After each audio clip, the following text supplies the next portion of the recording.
Hiditra eto Analamanga Rapitso toloakandro ilay rivo-doza vosikajy ho cyclone tropical intense ENAO araka ny vinavinany hisampana amin'ny sanany fizahanany toetrandro etsy Ampandrinomby. Miamandroso miditra ny Madagasikara tokoa ity rivo-doza ity amin'izao fotoana izao.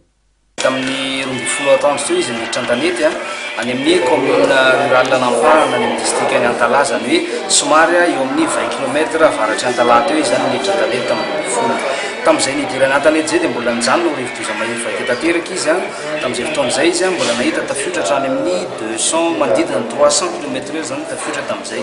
Fa rehefa niditra an-tanety izy amin'izao fampiresantsika amin'ny 4 mahery zao dia niena ny herany zany niena ny herany satria arony loatra zany niditra an-tanety izy dia manokatapaka le alimentation manome hery an'ilay cyclone dia nidina ho 166 km/h zany zao ny rivotra miaraka aminy dia tafiotra nefa mbola mananika ny 300 km isan'oratrany.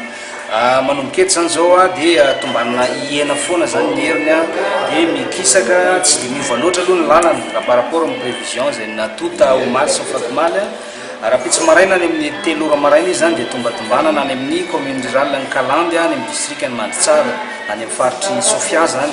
Aorinan'izay izy mirosy any mandritra ny tontolo andro dia any amin'ny manodidina ny mita atao vonana Rapitso na aorina kelin'izay izy any manodididina ny faritra Analamanga. Dia amin'izay fotoan'izay moa tombanana miena ny rivotra miaraka aminy fa mbola azo averina hoe mety hitera-doza ihany izy satria mbola mety mahatratratra any amin'ny 20 na 90 km isan'ora zany tafiotra miaraka aminy amin'izay fotoan'izay. Mandroso miankandrefany hi ENAO ary ivadika ianatsy mitampoka rehefa tafiditra voatany.